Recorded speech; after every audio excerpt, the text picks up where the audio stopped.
What is up, YouTube? I'm Ace Palomero. I'm a realtor here in South Texas, proud son of the Rio Grande Valley, and Zuly's favorite uncle. Welcome to my YouTube channel. So, in today's video, I will be going over an article from Redfin that was published this past Friday, as well as its weekly housing data report, also published this past Friday. The employment situation summary from the Bureau of Labor Statistics, also published this past Friday. And finally, ways that real estate will typically make you money, using my own listing as an example. Let's get to it. So I'm not going to read every word of this. I'm just going to read the first two paragraphs and the main takeaways. Housing market update. The typical U.S. home buyer's monthly payment is up nearly 20% from a year ago as prices rise. The median U.S. home sale price is up 3.2% year over year, the biggest increase since November, and mortgage rates remain elevated. Prices are increasing largely due to the lack of supply, with inventory posting its biggest drop in 18 months as homeowners grasp onto low rates. The typical U.S. home buyer's monthly mortgage payment was $2,605 during the 4 weeks ending July 30, up 19% from a year earlier, and down just $32 from early July's all-time high. Housing payments remain historically high because mortgage rates remain elevated, with weekly average rates clocking in at 6.9% this week, and home prices are on the rise. The median home sale price is up 3.2% year over year, the biggest increase since November.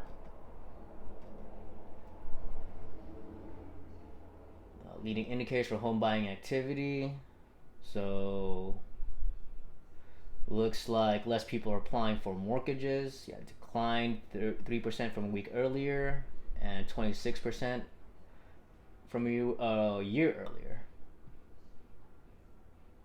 Home sales remain, or Google searches for home sales remain the same, and touring activity actually decreased compared to last year, 5%.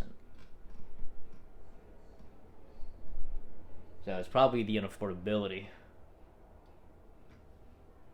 Let's get into the housing data. So this is also from Redfin. Now this is a rolling 4-week window. You can see I have it set over here. The McAllen, Texas metro area. So the McAllen, Edinburg, Mission, MSA. Sorry, Edinburg. I know y'all are the county seat, but McAllen has the money. So let's get into new listings first. So for the 4 weeks starting July 10, ending August 6, it was a 0.2% increase from the previous year. Pending sales, same time period, 1.9% decrease.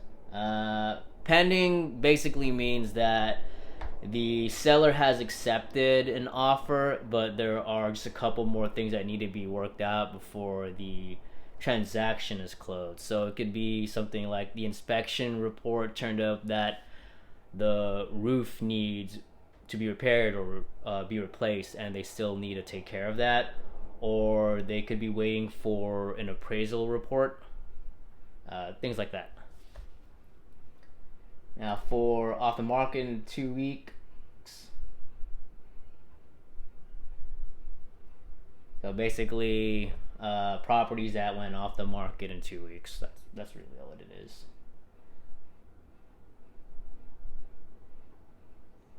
It went down 3.2% compared to last year. Homes sold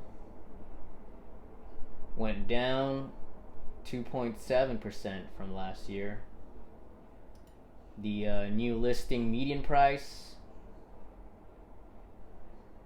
it went down from the previous 4-week rolling period, but it is up 3.5% from last year, so 262,000.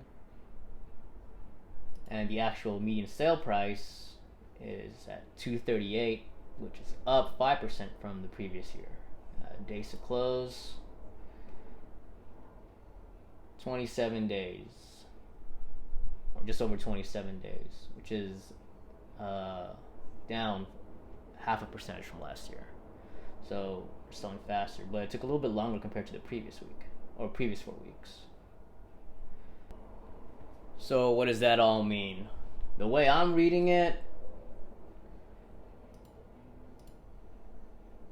compared to the previous year, there were more listings, and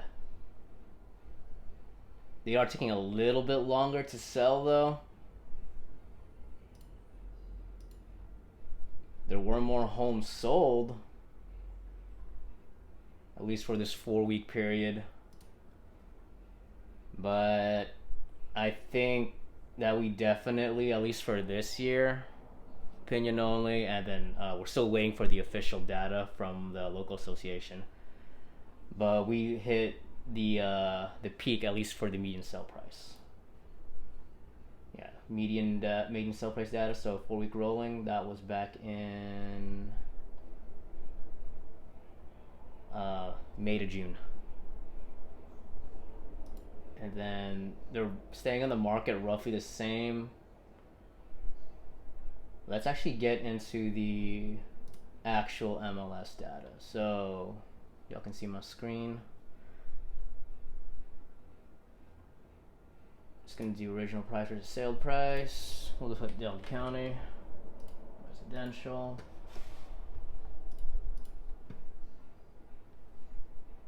Let's customize it. So for past 12 months, we can ignore August because it's only the 9th. But the highest point for the original list price was in July, $265, and for the actual median sale price was back in May at $243.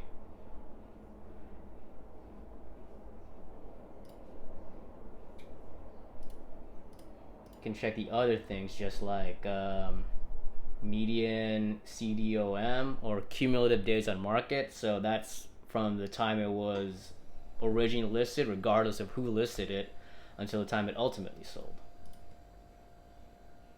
So even if someone, takes a property off the market temporarily and then puts it back on, the cumulative days on market will count all of that. So longest was back in January.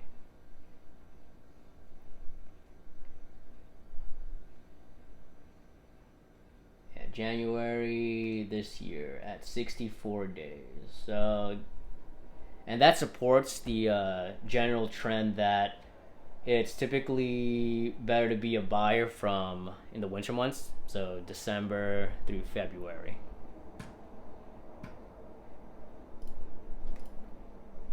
I should actually change the time frame to year to date. That's better.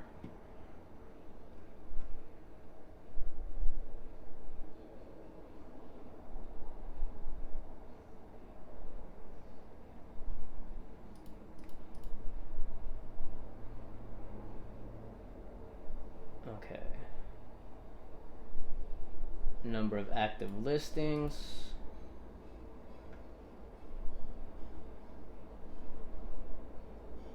Yeah, so it was,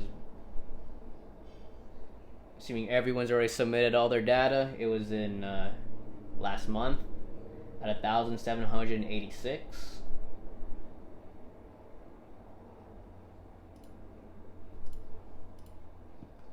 And let's check out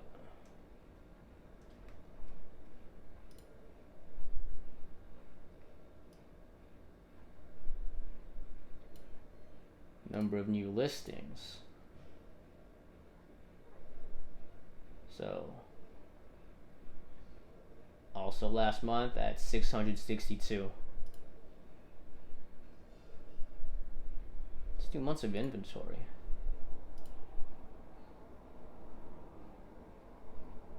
Yeah. January. So usually the more months of inventory there are, it tends to lean to a buyer's market, and the less months of inventory there are, it tends to be a seller's market. Once again, ignore August. Let's talk about that report from the Bureau of Labor Statistics. So, and once again, from this past Friday, August 4. The employment situation, July 2023. Total non-farm payroll employment rose by 187,000 in July, and the unemployment rate changed little at 3.5%, the U.S. Bureau of Labor Statistics reported today. Job gains occurred in healthcare, social assistance, financial activities, and wholesale trade. Now, if you remember, the Fed basically said that they're doing everything that they can to get inflation back down to 2%. And if the unemployment numbers are staying the same, I don't see why they would now reverse course and lower that Fed funds rate. One thing that other YouTubers who keep tabs on and report on the state of the US economy as a whole have said is that unemployment, like the way the government measures it, basically when they do their data gathering, they count every single person who's employed, whether it's part-time or full-time, as employed. And that probably means that whatever they say regarding, the state of the economy, it's actually a lot worse than it really is. And let me just read to you what it says right here on the Bureau of Labor Statistics website on their definition of employed. So, who is counted as employed? People are considered employed if they did any work at all for pay or profit during the survey reference week.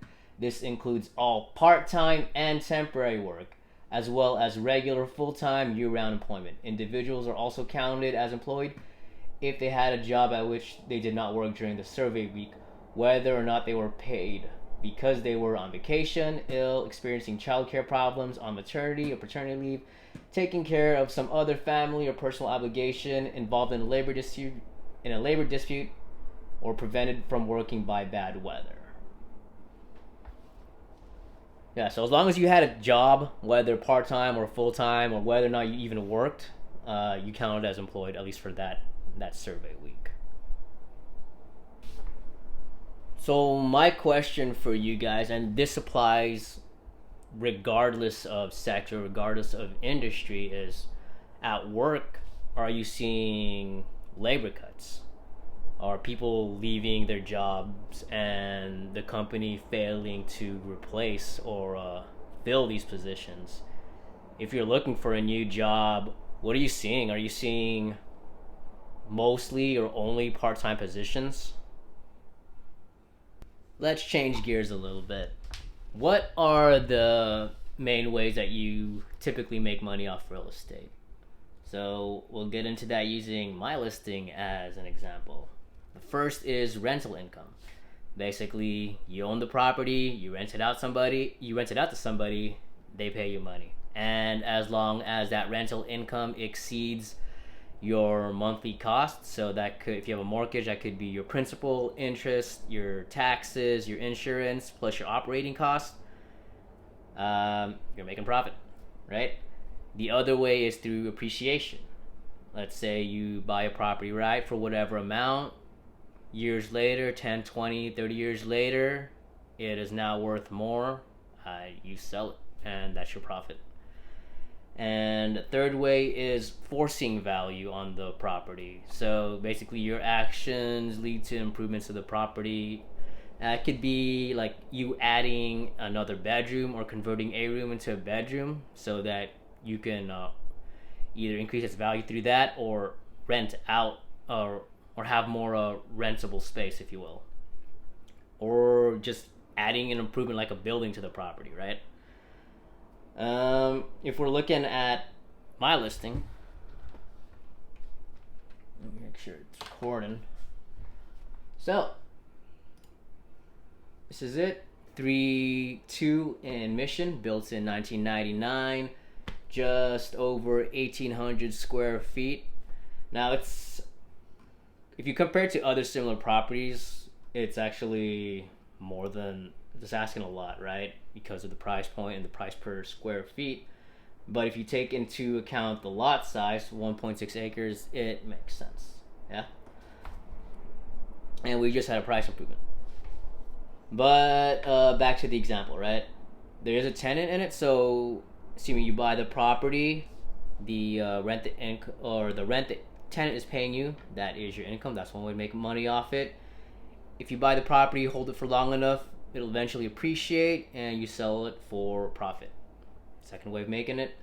And third way is if you improve the property, add buildings to it, and this is the main selling point of the property to me, and I think to most potential buyers looking at it, this is the parcel map.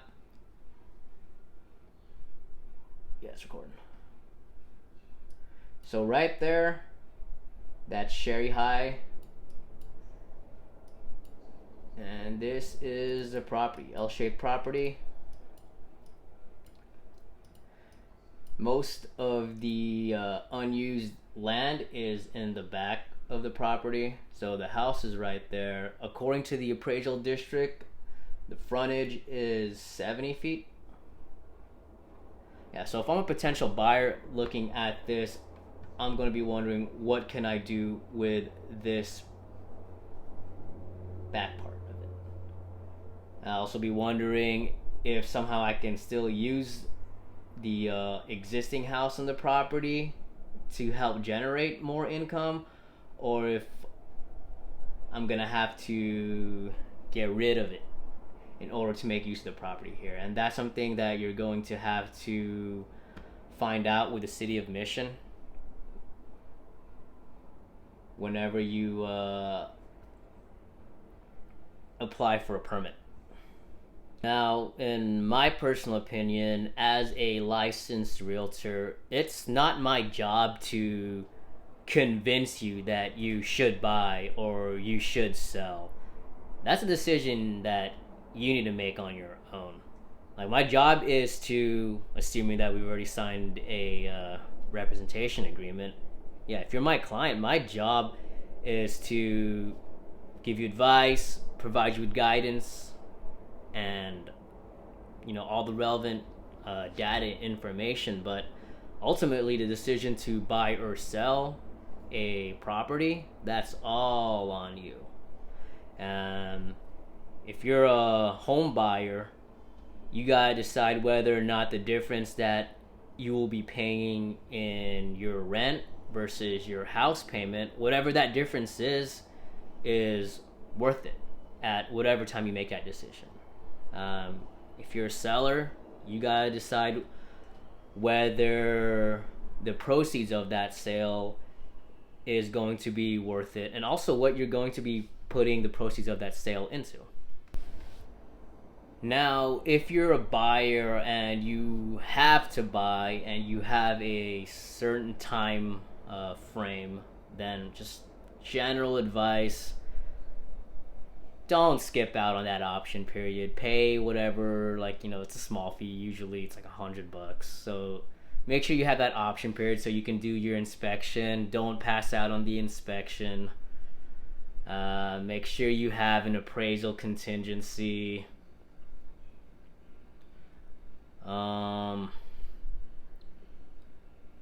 Your buyer agent should be able to give you a CMA, a comparative market analysis, for every single property that you're interested in. And if it's a competent agent, they can knock out that CMA in minutes. That's no big deal. And if you're a loan officer or if you're a realtor, if they're pressuring you to, assuming, right, it's nothing you'd already signed and agreed, right? They're not just trying to make sure that you stay within legal limits. But if it feels like they're pressuring you, if it feels like the whole interaction is a used car salesman trying to sell you a lemon, trust your gut. Other than that, that's it for the video. If you're a buyer and my listing that had shown earlier something that you might be interested in, or if you're an agent and you represent a buyer who might be interested in that property, my information is in the description below. If you found any of this useful or even entertaining, like and subscribe. Comment below. Bye.